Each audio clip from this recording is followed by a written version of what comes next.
নমস্কাৰ, মই বুলবুল জামানুফ। এই মুহূৰ্তত আপোনালোকৰ মাজলৈ লৈ আহিছো এটি বিগ ব্ৰেকিং নিউজ।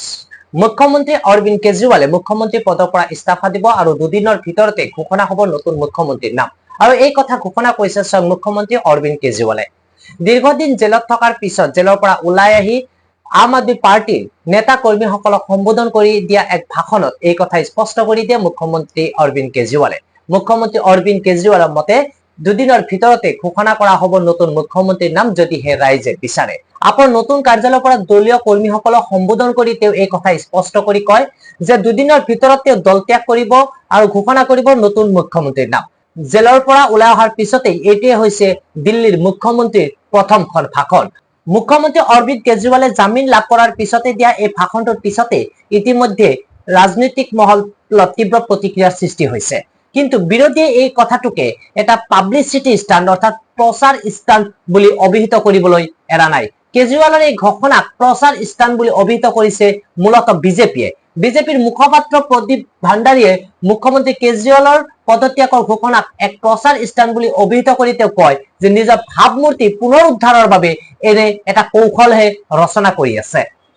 আন একাংশৰ মতে মুখ্যমন্ত্ৰী অৰবিন্দ কেজৰিৱালে পদত্যাগ কৰিবলৈ বাধ্য হৈছে নেকি বুলিও বিভিন্নজনে প্ৰশ্নৰ অৱতাৰণা কৰিছে।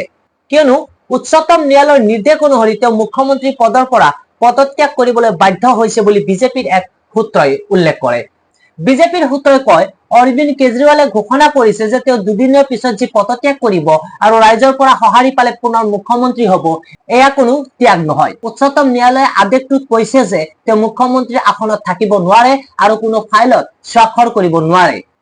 কিন্তু অৰবিন্দ কেজৰিৱালৰ স্পষ্ট কথা যে দুদিনৰ পিছত মুখ্যমন্ত্ৰী পদৰ পৰা পদত্যাগ কৰিব আৰু যেতিয়ালৈকে দিল্লীৰ ৰাইজে তেওঁক সৎ বুলি বিবেচনা নকৰে তেতিয়ালৈকে তেওঁ মুখ্যমন্ত্ৰীৰ আসনত নবহে। যদিহে ৰাইজে তেওঁক পুনৰ ভোট দিয়ে তেনেহলে সেয়া তেওঁৰ সততাৰ প্ৰমাণ হ'ব বুলি তেওঁ নিজৰ ভাষণত স্পষ্ট কৰে। পিছে অৰবিন্দ কেজৰিৱালৰ মুখ্যমন্ত্ৰী পদৰ পৰা যি পদত্যাগ, এই পদত্যাগ আচলতে এক নাটক নে এক কৌশল নে সঁচাকৈয়ে বাধ্য হৈছে মুখ্যমন্ত্ৰী পদৰ পৰা পদত্যাগ কৰিবলৈ, সেয়া কিন্তু সময়ত লক্ষণীয় হ'ব। কিন্তু এই মুহূৰ্তত আপোনালোকক শুনাই লৈছো যে মুখ্যমন্ত্ৰী অৰবিন্দ কেজৰিৱালে জামিন লাভ কৰাৰ পিছত মুকলি আকাশৰ তললৈ ওলাই আহি আপৰ মুখ্য কাৰ্যালয়ত আপৰ নেতা কৰ্মীসকলক সম্বোধন কৰি উদ্দেশ্যে কি ভাষণ দিছিল। इतने बड़े बड़े सामने हमारे दुश्मन हैं जिनसे लड़के हम लोग सफल होते हैं, एक छोटी सी पार्टी जिसने इस देश की राजनीति बदल के रख दी। मैं इसीलिए सबसे पहले ऊपर वाले का पूरे सम्मान के साथ शुक्रिया अदा करता हूं और आशीर्वाद चाहता हूं।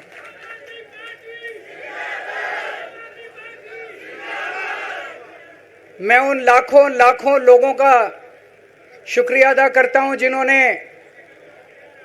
हम लोगों के लिए, जब हम लोग जेल में थे, मैं, मनीष सिसोदिया जी, संजय सिंह जी, विजय नायर जी, अभी सतिंदर जैन जी हैं, अमानतुल्लाह खान हैं, उनको वो भी जल्दी आएंगे मैं उम्मीद करता हूं।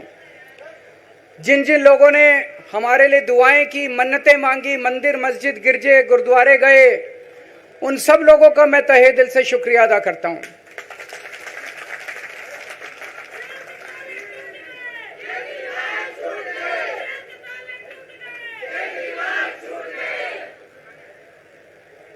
जेल में काफी वक्त मिला सोचने का, पढ़ने का, और कई किताबें पढ़ी, पॉलिटिकल किताबें पढ़ी, अपने स्वतंत्रता के आंदोलन की किताबें पढ़ी, गीता कई बार पढ़ी, रामायण पढ़ी, महाभारत पढ़ी। आज मैं अपने साथ एक किताब लेके आया हूं, ये भी मैंने कई बार पढ़ी, भगत सिंह की जेल डायरी। आप लोगों ने पढ़ी है? पढ़ना इसको जरूर, खरीद लेना, खरीद के इसको पढ़ना, भगत सिंह की जेल डायरी। जब भगत सिंह जेल में थे आज से 90-95 साल पहले, उन्होंने जेल के अंदर अपने लेख लिखे थे, वो लेख इसमें हैं। और जेल के अंदर से उन्होंने बाहर कई लोगों को खत लिखे थे, उन्होंने अपने क्रांतिकारी साथियों को खत लिखे थे, उन्होंने देश के युवाओं के नाम खत लिखे थे। बलिदान से पहले साथियों को अंतिम पत्र 22 मार्च 1931। ये खत उन्होंने जेल से लिखा और उनके साथियों तक पहुंचाया अंग्रेजों ने।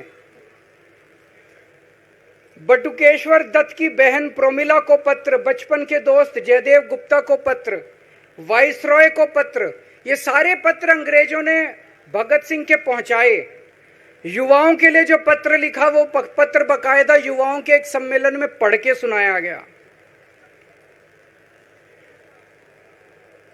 भगत सिंह की शहादत के 95 साल बाद आजाद भारत के अंदर एक क्रांतिकारी मुख्यमंत्री जेल गया। मैं अभी जेल गया, मैंने जेल से एक ही पत्र लिखा था एलजी साहब को। 15 अगस्त था, देश का स्वाधीनता दिवस था। देश के आजादी के दिवस के ऊपर दिल्ली का मुख्यमंत्री दिल्ली सरकार की तरफ से झंडा फहराता है। मैंने एलजी साहब को 3 दिन पहले चिट्ठी लिखी, 15 अगस्त के 3 दिन पहले, कि एलजी साहब, मैं चूंकि जेल में हूं, मेरी जगह आतिशी जी को झंडा फहराने की इजाजत दी जाए। कुछ गलत तो नहीं लिखा? वो चिट्ठी मेरी एलजी साहब तक नहीं पहुंचाई गई, मुझे चिट्ठी वापस करी गई और मेरे को ये वार्निंग जारी की गई। ये वार्निंग भी लेके आया हूं, जिंदगी भर साथ रखूंगा ये मेरे को वार्निंग दी गई कि दूसरी बार अगर आपने एलजी साहब को चिट्ठी लिखने की हिम्मत करी तो आपके साथ जो फैमिली मुलाकात होती है हर हफ्ते, वो फैमिली मुलाकात बंद कर दी जाएगी। मैं मन में सोच रहा था, अंग्रेजों ने भी नहीं सोचा था कि आजाद भारत के अंदर 95 साल के बाद अंग्रेजों से ज्यादा क्रूर और अत्याचारी शासक इस देश के ऊपर आएगा। आपने सुना होगा बटुकेश्वर दत्त और भगत सिंह ने असेंबली में एक बम फेंका था, या सुना सब लोगों ने? तो दोनों को जेल हुई, दोनों को एक ही जेल में रखा गया, बगल बगल वाली कोठरी में रखा गया। ये मैं चिट्ठी पढ़ के सुना रहा हूं आपको भगत सिंह की, जो उन्होंने प्रोमिला को, बटुकेश्वर दत्त की बहन को लिखा। कल रात बट्टू को किसी दूसरी जेल में भेज दिया गया है, तब तक वो उनके साथ ही था भगत सिंह के। ये चिट्ठी 17 जुलाई 1930 की है। उनकी जुदाई मेरे लिए असहाय हो रही है। भगत सिंह लिख रहे हैं बटुकेश्वर दत्त की बहन को कि बटुकेश्वर दत्त की जुदाई मेरे लिए असहनीय हो रही है। आज पहला दिन है जब मैं अपने को पूरी तरह उद्विग्न पा रहा हूं और मेरे लिए हर मिनट एक बोझ बन गया है। एक मित्र से जुदा होना सचमुच सगे भाई से भी ज्यादा प्रिय थे मेरे को बटुकेश्वर। तो दोनों साथ रहते थे। 95 साल के बाद मनीष सिसोदिया और केजरीवाल एक ही केस में जेल जाते हैं। मनीष सिसोदिया को अलग जेल में रखते हैं, मेरे को अलग जेल में रखते हैं, साथ मिलने की इजाजत नहीं दी जाती। आजादी की लड़ाई जब हुई, जवाहरलाल नेहरू जेल गए, महात्मा गांधी जेल गए, बाबा साहब अंबेडकर जेल गए, चंद्रशेखर आजाद जेल गए, अशफाकुल्ला जेल गए, कितने स्वतंत्रता सेनानी जेल गए, कई कई सालों तक जेल गए। जब वो जेल जाते थे, उनसे मुलाकात के लिए उनके साथी उनसे मिलने जाया करते थे, उनके घर के लोग जाते थे, उनके रिश्तेदार उनसे मिलने जाते थे, और जब वो मिलने के लिए जाते थे वो उनसे पॉलिटिकल बातें करते थे। वो उनसे बातें करते थे कि कैसे अंग्रेजों को उखाड़ के फेंकना है। जब मिलने के लिए जेल में जाते थे, जब मैं जेल में था, एक दिन संदीप पाठक मेरे से मिलने के लिए आया। मैं भी पॉलिटिकल आदमी हूं, वो भी पॉलिटिकल, हमारी पार्टी का संगठन मंत्री है। आके उसने मेरे से पॉलिटिकल बातें करी। और क्या करता, रोमांटिक बातें थोड़ी करता। तो पॉलिटिकल आदमी वो, पॉलिटिकल आदमी मैंने उससे पूछा देश में क्या चल रहा है, उसने देश की पॉलिटिकल हालत बताई। मैंने उससे पूछा पार्टी में क्या चल रहा है, उसने, संदीप पाठक को ब्लैकलिस्ट कर दिया गया, उसके बाद मेरे से मिलने नहीं दिया गया। भगत सिंह जब फांसी पे चढ़े, उन्होंने सपने में भी नहीं सोचा था कि ऐसा भारत होगा। आज से 95 साल के बाद इस देश के अंदर इतनी क्रूर और अत्याचारी सरकार आएगी कि अंग्रेजों को भी पीछे छोड़ देगी। दोस्तों,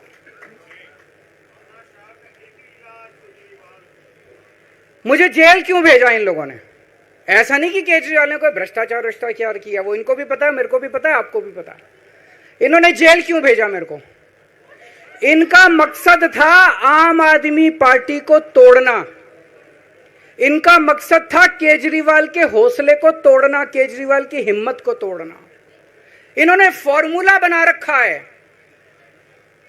आप देख रहे हो किस तरह से एमएलए तोड़ दो, एमएलए खरीद लो, ईडी भेज के डरा दो, सीबीआई भेज के डरा दो, फर्जी केस कर दो, जेल में डाल दो, पार्टी तोड़ दो। महाराष्ट्र में कैसे उन्होंने दो दो राष्ट्रीय पार्टियां तोड़ दी, पार्टी तोड़ दो, सरकारें गिरा दो और अपनी सरकार बना लो। इनको यह लग रहा था केजरीवाल को जेल भेज देंगे तो दिल्ली में इनकी पार्टी टूट जाएगी, दिल्ली में बीजेपी की सरकार बना लेंगे।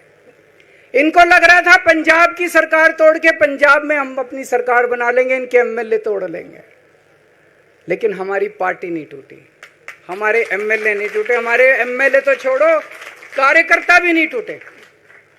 इनकी बड़ी बड़ी साजिशों के खिलाफ, बड़े बड़े षड्यंत्रों के खिलाफ केवल आम आदमी पार्टी में ताकत है जो आज इनका सामना कर रही है। इनको लगा केजरीवाल के हौसले तोड़ देंगे। आज मैं आपके सामने खड़ा हूं और मैं पूरे विश्वास के साथ कह रहा हूं कि जेल के इन 150-200 दिन जो मैं जेल में रहा, इन दिनों ने मेरे हौसले को और 100 गुना बढ़ा दिया है, कम करने की बजाय। ये लोग पूछते हैं कि केजरीवाल जब जेल में था इसने इस्तीफा क्यों दिया, क्यों नहीं दिया? जेल में से सीएम के पद से इस्तीफा क्यों नहीं दिया? मैंने इस्तीफा इसलिए नहीं दिया क्योंकि मैं देश के जनतंत्र को बचाना चाहता था। इन्हें जो इतने फॉर्मूले बना रखे हैं, एमएलए तोड़ दो, पार्टियां तोड़ दो, एमएलए खरीद लो, डरा दो। अब एक फॉर्मूला और इन्होंने नया बनाया है। जहां जहां ये चुनाव हारे वहां वहां के मुख्यमंत्री पे फर्जी केस करके उसको गिरफ्तार कर लो और उसकी सरकार गिरा दो। अगर मैं इस्तीफा दे देता, अगर मैं, हेमंत सोरेन साहब ने इस्तीफा दिया, मैं भी इस्तीफा दे देता। इन्होंने सीतारमैया पे भी अभी केस किया है, सीतारमैया साहब के ऊपर। इन्होंने पिनाराई विजयन के ऊपर भी केस कर रखे हैं, ममता दीदी के ऊपर केस कर रखे हैं। ये एक ऑपोजिशन के मुख्यमंत्री को नहीं छोड़ते, एक एक को पकड़ के फर्जी केस कर करके उनको जेल में डाल देते और एक एक की सरकार गिरा देते। मैं जेल में गया, अभी 10 दिन पहले सुप्रीम कोर्ट की एक बेंच ने पूछा सरकार से कि जेल के अंदर से सरकार क्यों नहीं चल सकती। बड़ा आप लोगों ने अखबार में, सुप्रीम कोर्ट ने पूछा है केंद्र सरकार से कि जेल के अंदर से सरकार क्यों नहीं चल सकती, तो जेल के अंदर से सरकार साबित कर दिया हमने। अब मैं देश के सारे नॉन बीजेपी मुख्यमंत्रियों से हाथ जोड़ के विनती करना चाहता हूं, अब अगर प्रधानमंत्री जी हिम्मत करें आप पे फर्जी केस करके आपको जेल में डालें, इस्तीफा मत देना, किसी हालत में इस्तीफा मत देना। जेल से सरकार चलाना हम सबको मिलकर, ऐसा नहीं कि हम पद के लालची हैं, ऐसा नहीं कि मुख्यमंत्री पद हमारे लिए महत्वपूर्ण है, इसलिए क्योंकि हमारे लिए हमारा संविधान जरूरी है, हमारा देश जरूरी है, जनतंत्र जरूरी है, जनतंत्र को बचाना जरूरी है। इतने भारी बहुमत से जीती हुई सरकार, एक बार 70 में से 67 सीट आई, एक बार 70 में से 62 सीट आई, और आप पकड़ के जेल में डाल दोगे और कहोगे इस्तीफा दे। मैं सारे मुख्यमंत्रियों से आज हाथ जोड़ के विनती करना चाहता हूं, इनका ये नया फॉर्मूला भी आम आदमी पार्टी ने फेल कर दिया है, जो इन्होंने नया फॉर्मूला बनाया।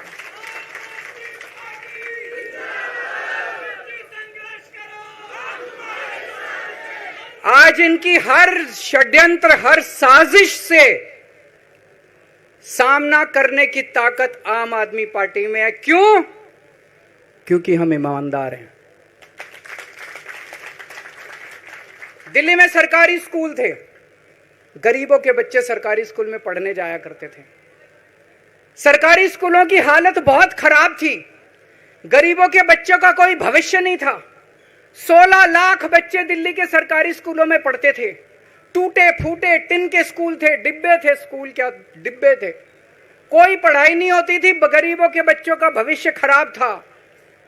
उन गरीबों के बच्चों को पिछले 10 साल के अंदर 18 लाख बच्चों को हमने सरकारी स्कूल अच्छे बना के भविष्य दिया है। हम ये कैसे कर पाए? हम ये कर पाए क्योंकि हम ईमानदार हैं। आज अगर किसी के घर में कोई बीमार हो जाए, प्राइवेट में ले जाओ, लाखों लाखों रुपए खर्च हो जाते हैं। अगर थोड़ी सी सीरियस बीमारी हो, छोटी सी बीमारी हो, 10-15 हजार रुपए कहीं नहीं गए, इन बड़े बड़े अस्पतालों में ले जाओ।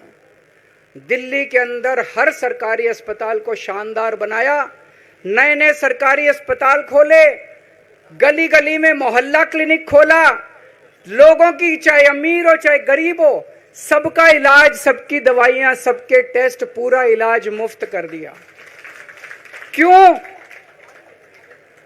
क्योंकि हम ईमानदार हैं। आज दिल्ली की महिलाएं जब बस में सफर करती हैं, उनकी टिकट नहीं लगती। बाकी देश की सरकारें घाटे में चल रही हैं, दिल्ली की सरकार ये सब सुविधा देने के बावजूद फायदे में चल रही है। क्यों? क्योंकि हम ईमानदार हैं। आज दिल्ली के अंदर इतनी सुविधाएं, 24 घंटे बिजली आती है आज दिल्ली में, पहले 8-8 घंटे के पावर लगते थे। हम ये कर पाए क्योंकि हम ईमानदार हैं। आज दिल्ली के लोगों को फ्री बिजली मिल रही है, कैसे? क्योंकि हम ईमानदार हैं। आज दिल्ली में जगह जगह सीसीटीवी कैमरे लग गए, स्ट्रीट लाइट्स लग रही हैं, लोगों को तीर्थ यात्रा कराई जा रही है। इतने कच्ची कॉलोनियों के अंदर पिछले 75 साल में इतनी सड़कें और गलियां नहीं बनी जितनी पिछले 10 साल के अंदर में सड़कें और गलियां बना दी। 75 साल के अंदर दिल्ली में इतनी पानी की पाइपलाइन नहीं डली जितने पिछले 10 साल के अंदर पानी की पाइपलाइन डाल दी। कहां से आया पैसा? क्यों? क्योंकि हम ईमानदार हैं। ये हमारी ईमानदारी से डरते हैं, ये हमारी ईमानदारी से डरते हैं। ये बिजली फ्री नहीं कर सकते, क्यों? ये बेईमान है। ये स्कूल ठीक नहीं कर सकते, इनकी 30-30 साल से सरकारें चल रही हैं कई राज्यों के अंदर, 25-25 साल से, 15-15 साल से इनकी सरकारें चल रही हैं। ये स्कूल ठीक नहीं कर सकते, अस्पताल ठीक नहीं कर सकते, ये फ्री इलाज नहीं दे सकते, ये बिजली फ्री नहीं कर सकते, ये 24 घंटे बिजली नहीं कर सकते। क्यों? ये बेईमान, ये बेईमान है। आज इन्होंने ईडी छोड़ दी, इनकम टैक्स छोड़ दिया, दिल्ली पुलिस छोड़ दी, इतने केस कर दिया हमारे ऊपर, और हम डट के खड़े हैं इनके खिलाफ, इनका मुकाबला कर रहे हैं क्योंकि हम ईमानदार हैं। इसलिए ये मेरे को बेईमान साबित करना चाहते हैं, ये मेरे को बेईमान साबित करना चाहते हैं। मेरे ऊपर कीचड़ फेंक रहे हैं, मेरे ऊपर लांछन लगा रहे हैं, मुझे सुबह शाम गालियां देते हैं।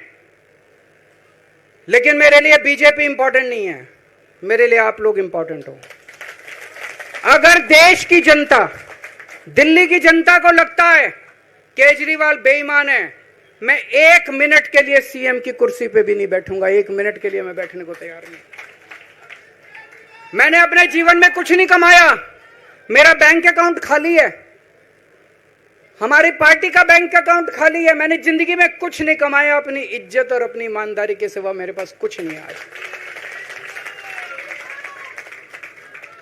इनकम टैक्स में कमिश्नर की नौकरी करता था, 2000 में नौकरी छोड़ के सन 2000 से 2010 तक 10 साल मैंने दिल्ली की झुग्गियों के अंदर बिताए हैं। कुछ महीने दिल्ली की झुग्गियों में जाके रहा मैं, झुग्गी के अंदर, नंद नगरी, सुंदर नगरी की झुग्गियों के अंदर मैंने गली गली में खाक छानी है कि गरीब आदमी रहता कैसे, उसके घर का गुजारा कैसे चलता है।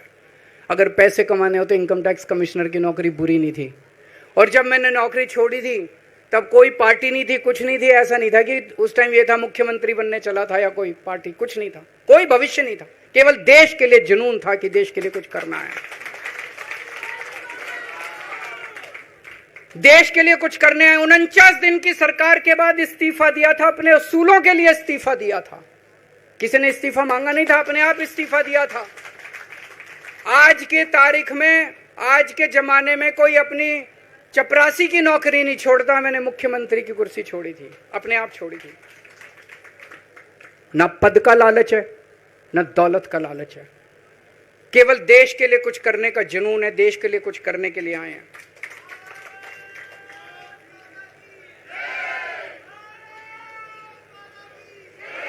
इन्होंने मेरे ऊपर आरोप लगाए, मनीष जी के ऊपर आरोप लगाए हैं। इस देश का जो सबसे कठोर कानून है ईडी का कानून, पीएमएलए, जिसमें बेल भी नहीं मिलती, बेल मिलनी भी मुश्किल है, उसके अंदर हमारे ऊपर तरह तरह के इन लोगों ने आरोप लगाए हैं।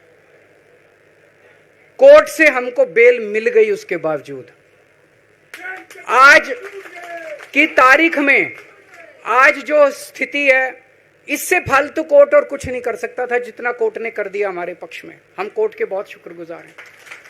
कोर्ट ने हमें बेल दे दी, अभी बेल तक ही दे सकता था।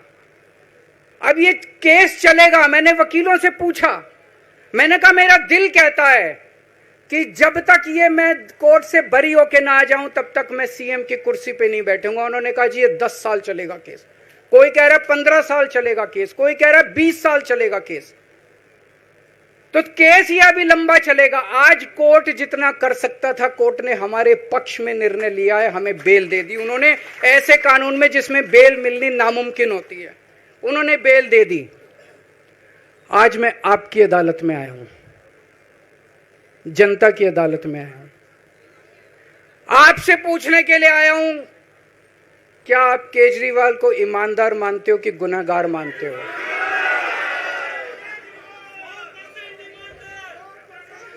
मैं दिल्ली की जनता से पूछना चाहता हूं, मैं देश की जनता से पूछना चाहता हूं कि क्या केजरीवाल ईमानदार है कि गुनहगार है? दोस्तों, 2 दिन के बाद, आज से 2 दिन के बाद मैं सीएम की कुर्सी से इस्तीफा देने जा रहा हूं।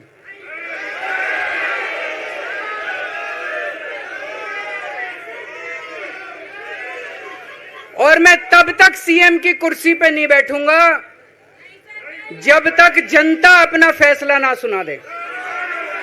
मैं जनता के बीच में जाऊंगा, गली गली में जाऊंगा, घर घर में जाऊंगा, और जब तक जनता अपना फैसला ना सुना दे कि केजरीवाल ईमानदार है, तब तक मैं सीएम की कुर्सी के ऊपर नहीं बैठूंगा।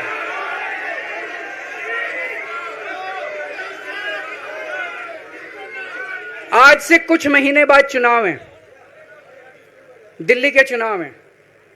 मैं जनता को निवेदन करना चाहता हूं, अपील करना चाहता हूं, अगर आपको लगता है केजरीवाल ईमानदार है, मेरे पक्ष में वोट दे देना। अगर आपको लगता है केजरीवाल गुनहगार है, मेरे को वोट मत देना। आप अगर मेरे को, आपका एक एक वोट मेरी ईमानदारी का सर्टिफिकेट होगा। अगर आप मेरे को वोट देके जिताओगे और अगर आप कहोगे कि केजरीवाल ईमानदार है, तो चुनाव के बाद, उसके बाद जाके मैं सीएम की कुर्सी पे बैठूंगा। तब तक मैं सीएम की कुर्सी पे नहीं बैठूंगा।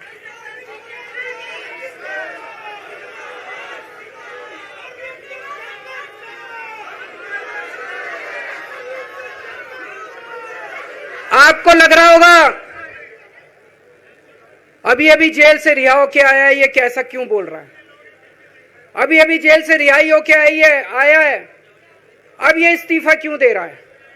इन्होंने मेरे ऊपर आरोप लगाया है, इन्होंने आरोप लगाया है कि केजरीवाल चोर है, इन्होंने आरोप लगाया है केजरीवाल भ्रष्टाचारी है, इन्होंने आरोप लगाया है केजरीवाल ने भारत माता के साथ धोखा किया है। ये करने के लिए नहीं आया था मैं, सत्ता से पैसा और पैसे से सत्ता, इस खेल के खेलने के लिए मैं नहीं आया था। मैं देश के लिए कुछ करने के लिए आया था। जब 14 साल के बाद भगवान राम वनवास से लौटे, सीता मैया को अग्नि परीक्षा देनी पड़ी थी। आज मैं जेल से आया हूं, मैं अपनी अग्नि परीक्षा देने के लिए तैयार हूं।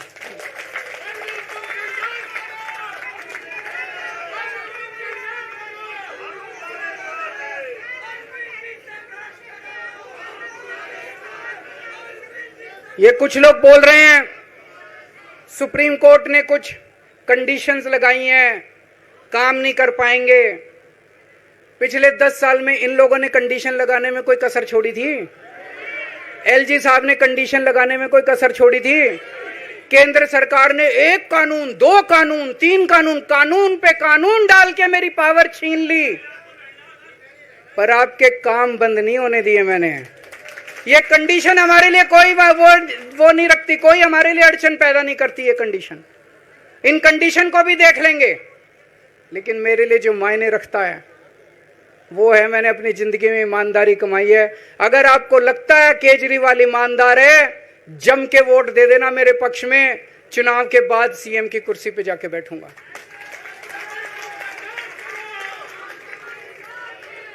फरवरी में चुनाव है।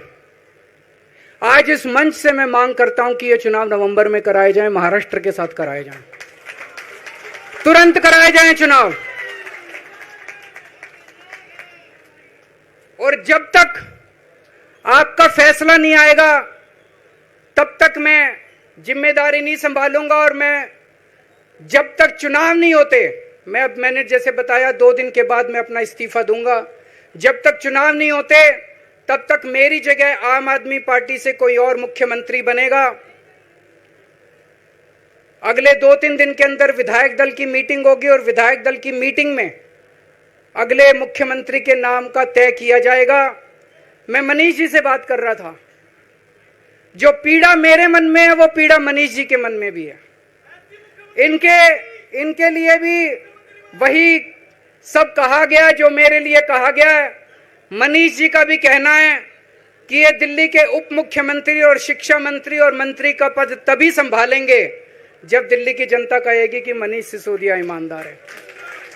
तो मैं और मनीष सिसोदिया हम दोनों का फैसला आपके हाथ में है, जनता के हाथ में है। हम दोनों जनता की अदालत में जा रहे हैं। गली गली जाएंगे, जनता के बीच में जाएंगे और उनसे पूछेंगे, अगर जनता कहेगी ईमानदार है तो हम आके इसकी कुर्सी पे बैठेंगे। 2020 में आया था मैं।